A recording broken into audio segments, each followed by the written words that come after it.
यही सरकार रहती है तभी हमारा देश और भी विकास करेगा। ये सरकार आप रहती है नहीं, आप इसको सुधारिए। ये सरकार रहेगी, हिंदुस्तान का गाओगे पाकिस्तान का नहीं चलेगा। खाना हिंदुस्तान का है तो गाना भी हिंदुस्तान का है।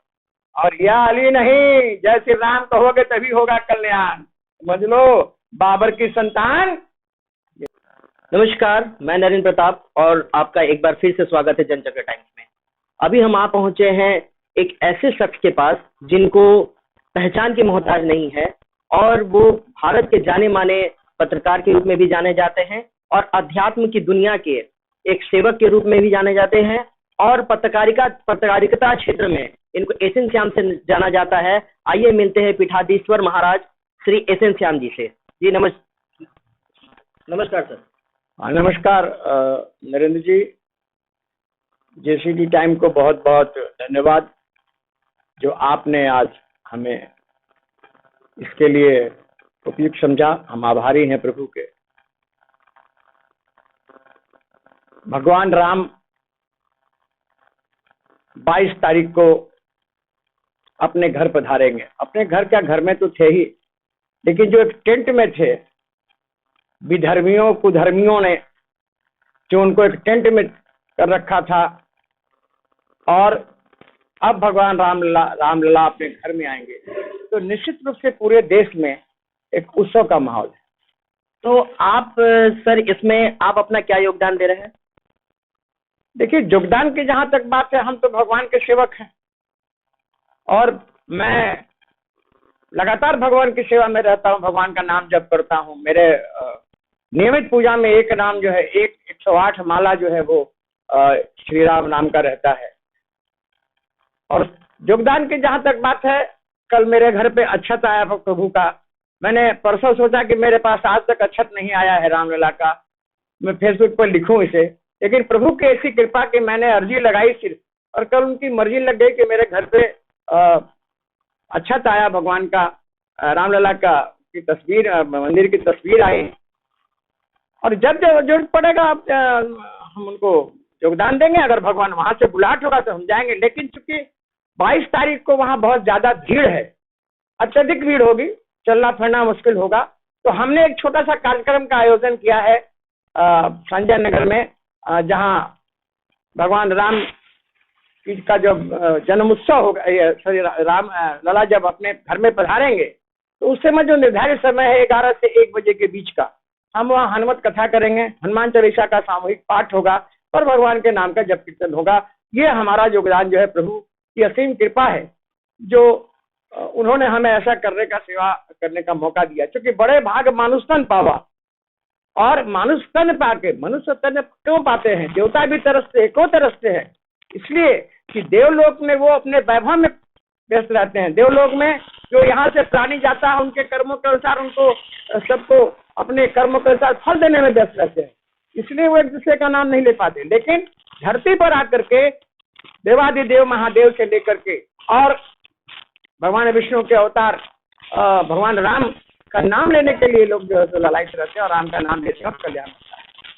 एक और बात पूछनी थी कि जैसे कि सरकारें बहुत सी आई और गई, बहुत सारे कांग्रेस की सरकार आई और बहुत सारे पिछली भी सरकार गई, लेकिन इस सरकार ने श्री राम को लाया है, क्या उनके घर में उनकी वापसी कराई है? तो इस पे आपका क्या कहना है? देखिए, आप शायद इस बात को नहीं जानते हैं कि देश के यशस्वी प्रधानमंत्री माननीय नरेंद्र मोदी जी एक, जिसको कहते हैं कि मजदूर वर्ग, एक श्रमिक वर्ग के से आते हैं। उनकी जिंदगी में जिन जीवनी अगर पड़े हुए तो वो गुजरात के प्लेटफॉर्म पर चाय बेचने का धंधा करते हैं और चाय से वो पीएम की कुर्सी तक पहुंचे। उस व्यक्ति ने संघर्ष किया है और संघर्ष के हर दौर को उसने बड़े करीब से देखा है। और जो जहां से वो आते हैं, आरएसएस के संघ के संसेवक के रूप में जो उन्होंने पूरी देश का भ्रमण किया है, देश को देखा है, एक बड़ी पीड़ा उनके अंदर इस बात की थी कि रामलला जो हम हिंदुओं का, खास करके भारतवासियों का जो गौरव का प्रतीक है, वो रामलला एक टेंट में रह रहे हैं। 500 वर्षों तक लड़ाई चली आप सोचिए कितनी बड़ी बात है कि 500 वर्षों की लड़ाई में और जीत होती है। श्री रामभद्राचार्य जी को कोर्ट में जब पूछा जाता है, मुस्लिम वकील पूछते हैं, और वो जब जिनके जिनके दोनों नयन नहीं हैं, और वो जब सारी बातें बताना शुरू करते हैं, जज भी बहुत चक्कर रहता है। जज भी कहता है कि sir really you are a god, you are a super power. ये कहाँ, ये किसी विश्व में कहीं किसी देश में है क्या? ये सिर्फ हिंदुस्तान की धरती पर ही है। और इसके लिए माननीय प्रधानमंत्री नरेंद्र मोदी जी बधाई के पात्र हैं कि उन्होंने रामलला को अपने टेंट से उठा के अपने घर में पहुंचा दिया है। और आज देखिए अयोध्या, ये जो विरोधी जो राम नाम का विरोध कर रहे हैं, इनका तो मटिया मिट हो जाएगा। कांग्रेस का तो रहा न कोई रोवन हारा वाला स्थिति हो जाएगी, क्योंकि विनाश काले विपरीत बुद्धि, ये जितने विरोध कर रहे हैं ये सब भगवान की देन है, क्योंकि उनको मौका नहीं दे रहे हैं प्रभु, क्योंकि ये विध्वंसकारी हैं। कांग्रेस ने हल्फनामे में लिख के दिया कि राम नाम के कोई चीजें नहीं है, अयोध्या कहीं है ही नहीं है। वाह रे वाह, तो इन विधर्मियों का तो नाश होना है ना, इसलिए नाश होना है। तो प्रभु क्या करते हैं कि जब नाश मनुष्य पर छाता है, पहले विवेक मर जाता है। इनके सोचने समझने की शक्ति खत्म हो गई है, इनको गर्त में जाना है। देखिए कैसे क्या स्थिति है, एक आध दो स्टेट में है, बाकी देखिए।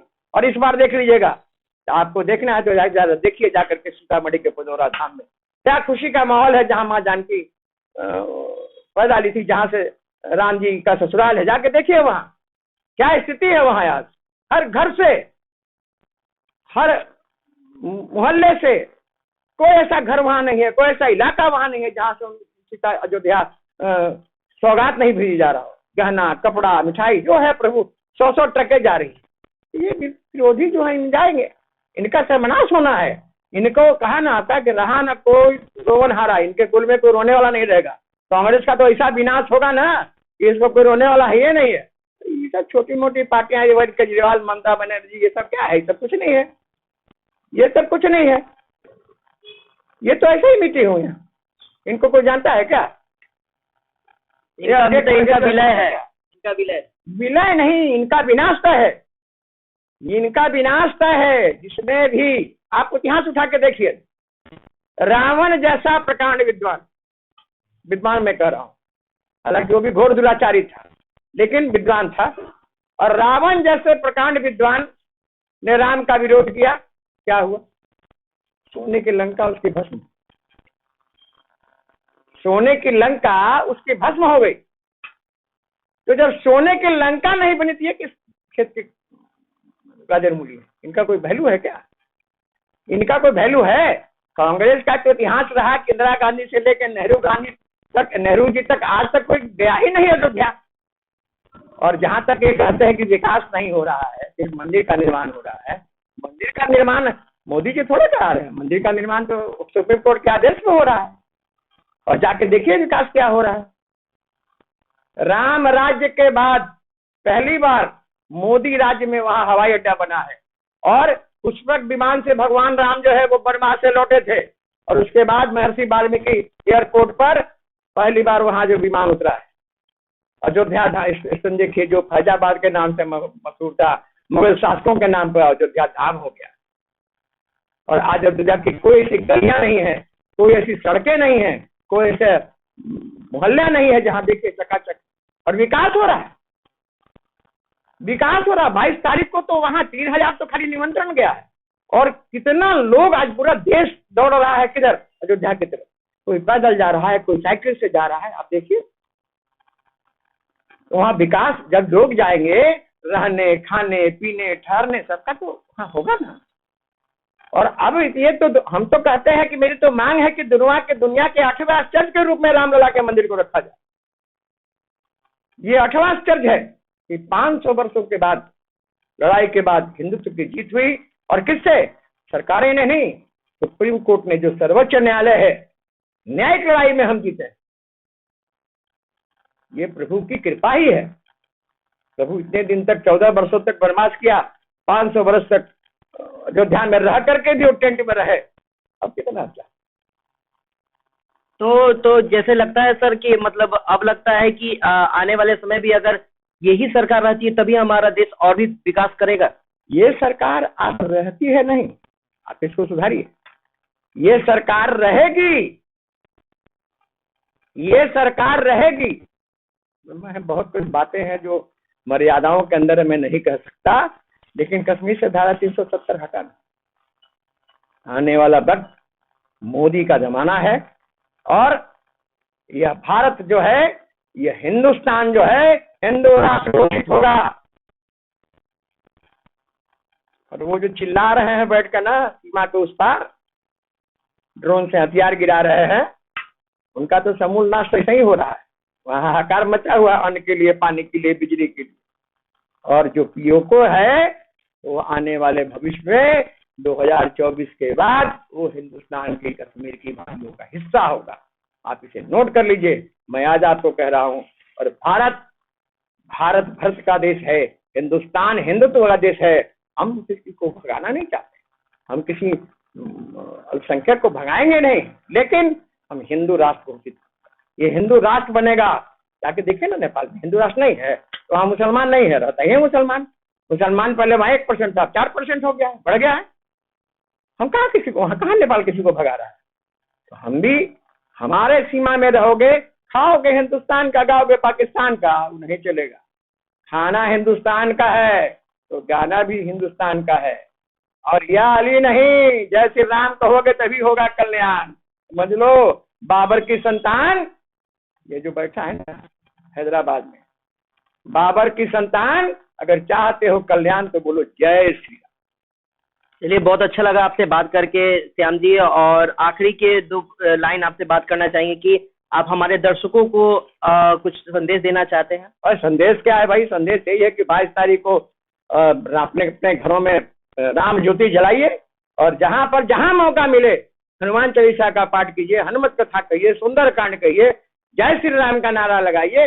लेकिन 22 तारीख को आप जहां भी रहें एकदम खड़ा होकर के, कुछ नहीं कर सकते हैं तो 108 माला का जापे कीजिए। माला भी नहीं है तो जय श्री राम बजाते हुए गाड़ी चला रहे हैं, हवाई जहाज पे जा रहे हैं, ट्रेन चला रहे हैं, जय श्री राम करते रहिए। फिर देखिए मस्ती कहाँ है। आप चलिए, हमारे साथ जुड़ने के लिए बहुत बहुत धन्यवाद। तो आपने सुनी इनकी बातों को, और आगे हमारे साथ चैनल के साथ बने रहिए। हमारे चैनल को लाइक, सब्सक्राइब और शेयर करना ना भूले। तब तक के लिए नरेंद्र प्रताप, जनजन टाइम्स।